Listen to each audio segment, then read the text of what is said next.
নমস্কাৰ, পোহৰ লাইভেটৰ সমূহ দৰ্শকক স্বাগতম জনাইছোঁ আৰু আজি আমাৰ অনুষ্ঠান আৰম্ভ কৰিব লৈছোঁ।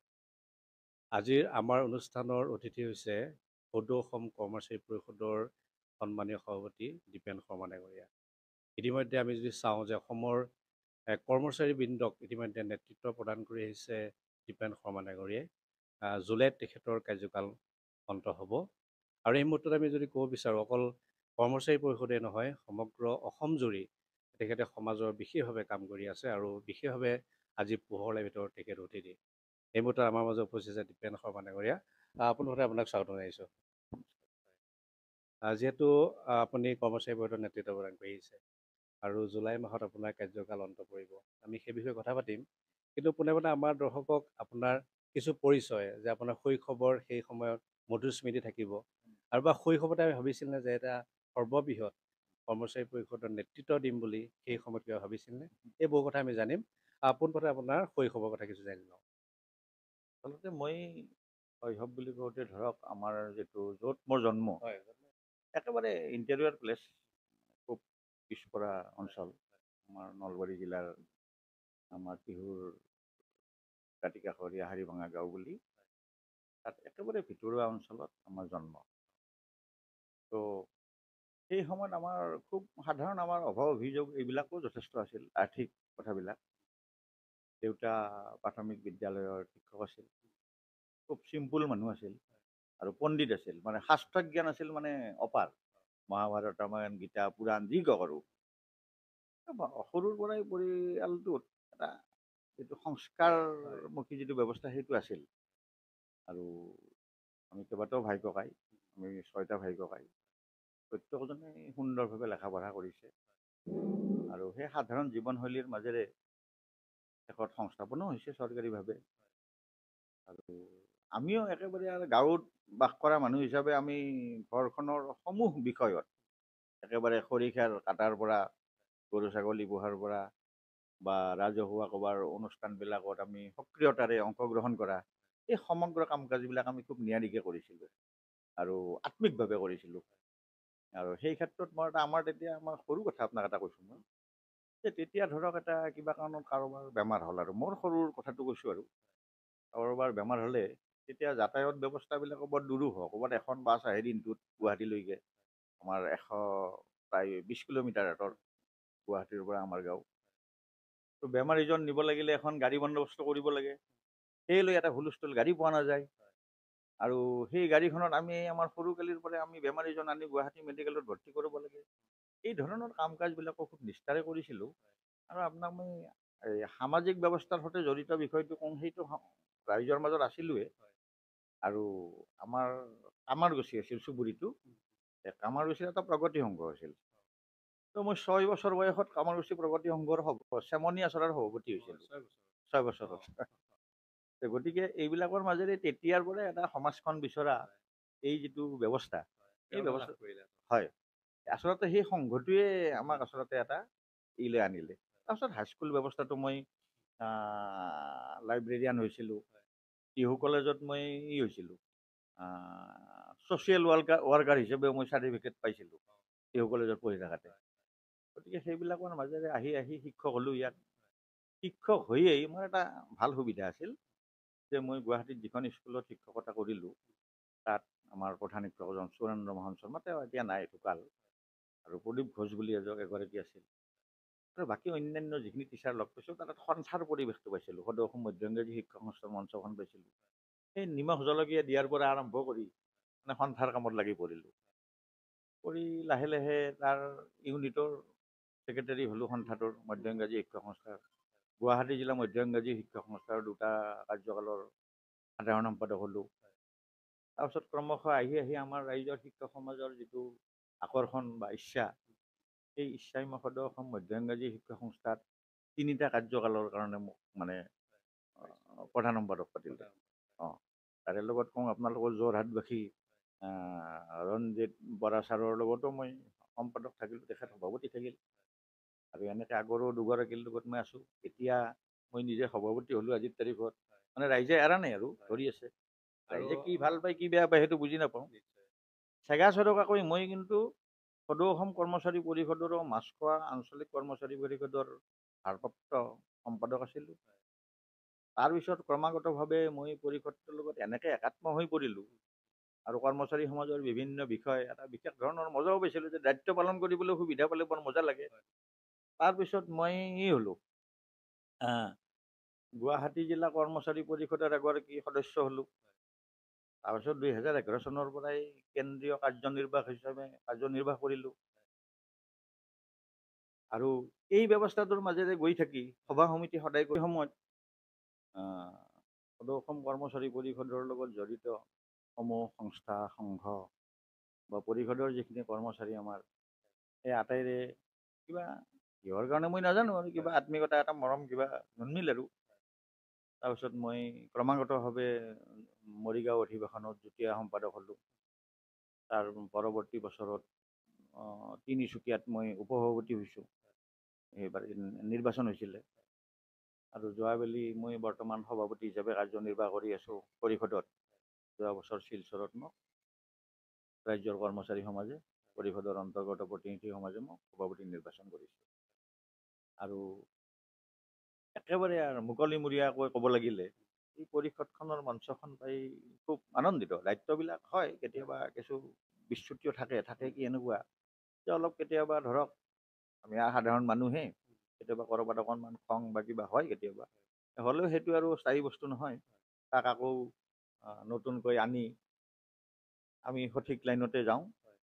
দ্বিতীয় কথাটো হৈছে কি, এই যিটো ধৰক পৰিষদখন কৰি আছোঁ অসমৰ জাতীয় সংকট কালত ৰাজ্যৰ বা জাতীয় সমস্যাসমূহৰ ক্ষেত্ৰত এটা দায়িত্ববোধ বা অসমীয়া সমাজখনৰ লগত জড়িতকৰণ এই বিষয়ৰ মাজেৰে কৰ্মচাৰী পৰিষদখন জন্ম হৈছিল। গতিকে স্বাভাৱিকতেই এনেকুৱা এটা মহান অনুষ্ঠান, মহত্বপূৰ্ণ অনুষ্ঠান আৰু এই অনুষ্ঠানটোৰ এগৰাকী কৰ্মী হ'ব পাৰি আচলতে সুখ পাইছোঁ, ভাল পাইছোঁ।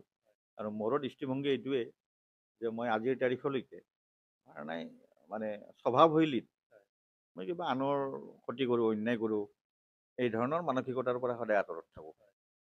আৰু এতিয়াও মই যেতিয়ালৈকে মোক ৰাজ্যৰ কৰ্মচাৰী সমাজে পৰিষদৰ হকে কাম কৰি থকাৰ সুযোগ দিয়ে তেতিয়ালৈকে নিশ্চিতভাৱে ইয়াৰ যিটো মহত্ব বা মৰ্যাদা সেই ব্যৱস্থাখিনি আৰু কৰ্মচাৰী সমাজৰ প্ৰতি যিটো দায়বদ্ধতা সেই দায়বদ্ধতাক সুকলমে পালন কৰি যাবলৈ সদায় প্ৰস্তুত থাকিম। ইতিমধ্যে আমি বিভিন্ন তথ্যৰ পৰা জানিছোঁ যে দীপেন শৰ্মা আচলতে কৰ্মচাৰী পৰিষদৰ নেতৃত্ব প্ৰদান কৰি আহিছে আৰু সকলোৱে কিন্তু খুব ভাল পায় আপোনাৰ অমায়িক স্বভাৱ বা সকলোৱে যি আপোনাৰ আন্তৰিকতাপূৰ্ণ সহযোগিতা, সেইবাবে হয়তো আজিৰ তাৰিখত দীপেন শৰ্মা যথেষ্ট চৰ্চিত আৰু জনপ্ৰিয়। এইটো এটা কাৰণ হ'ব পাৰে, কাৰণ সহজ সৰলতাই কিন্তু জাতীয় দায়বদ্ধতাক কিন্তু যথেষ্টখিনি আগবঢ়াই লৈ যোৱাত সহায় কৰে। হয় হয়, সহজ সৰল মই হয় নে নহয় মই নাজানো।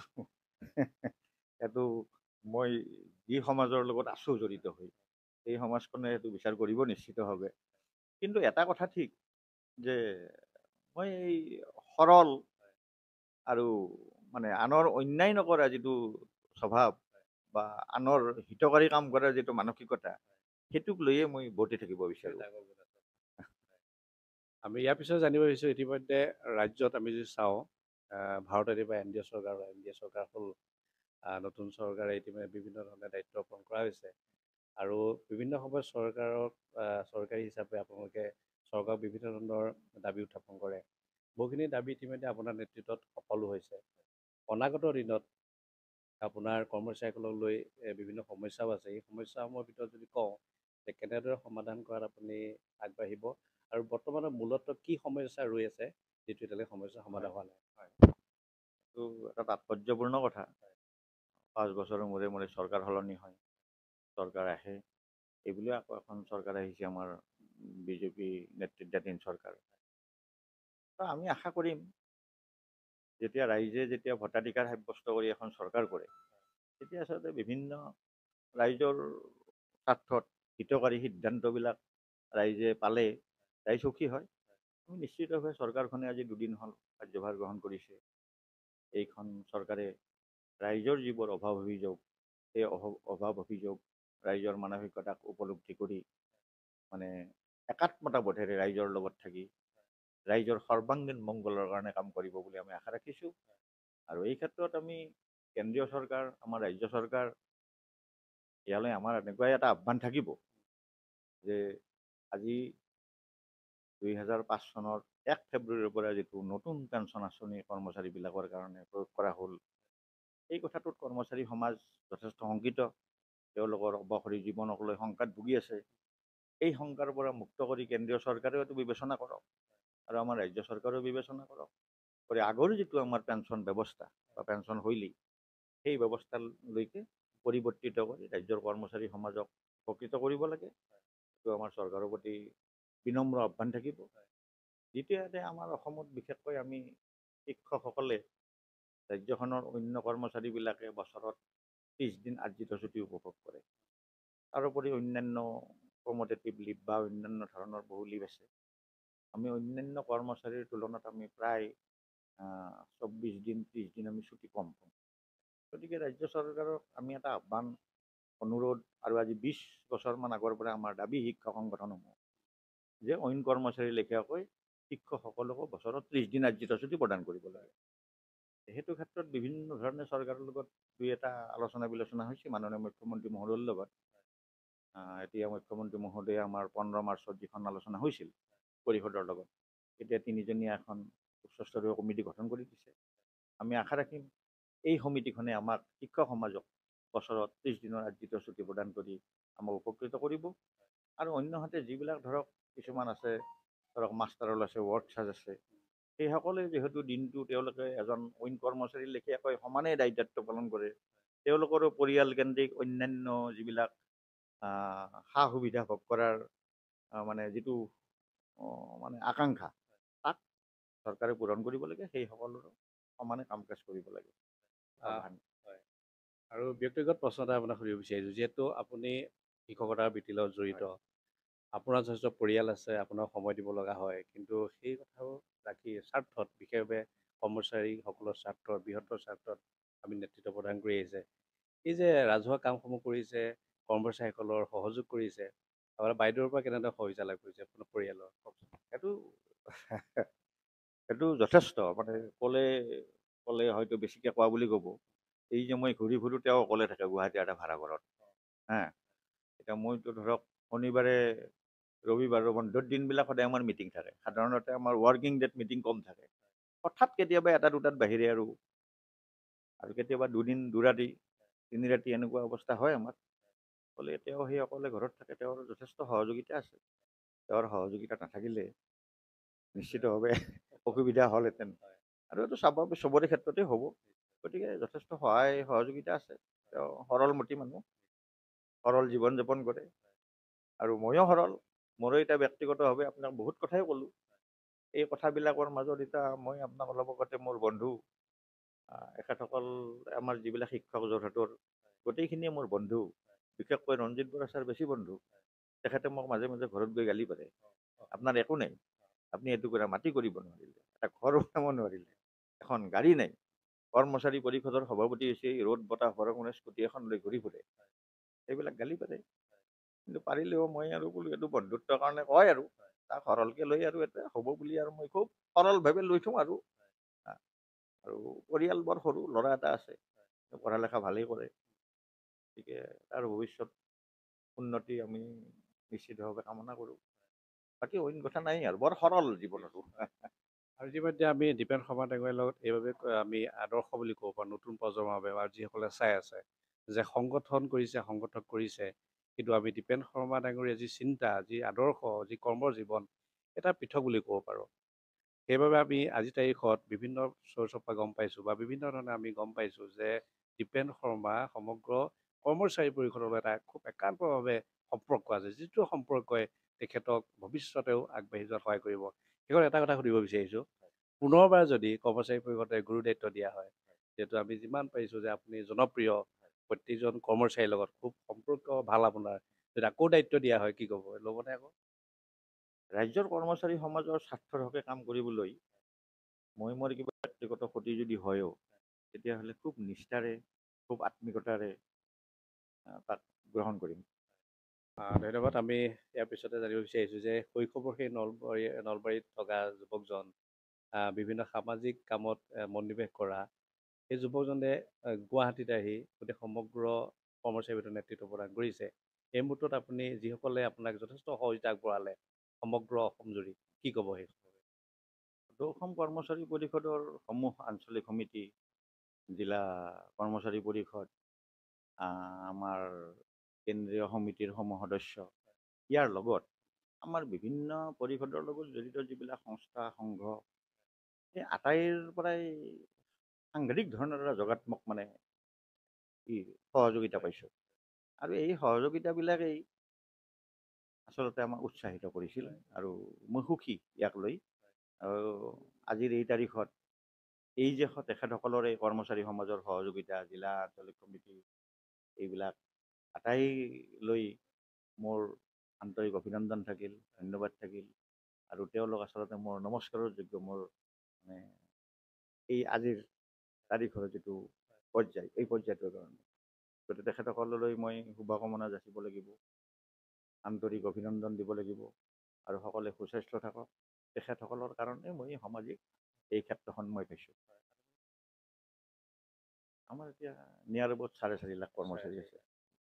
প্ৰিয় দৰ্শক, 4.5 লাখ কৰ্মচাৰীক নেতৃত্ব প্ৰদান কৰি আহিছে দীপেন শৰ্মা ডাঙৰীয়াই। আৰু এই ক্ষেত্ৰত সমগ্ৰ অসমবাসীৰ যথেষ্ট আশীৰ্বাদ আছে। আৰু আমি এই মুহূৰ্তত এটা কথা ক'ব বিচাৰোঁ যে তেখেতৰ এটা পৰিয়াল আছে, তেখেতৰ এখন সমাজ আছে।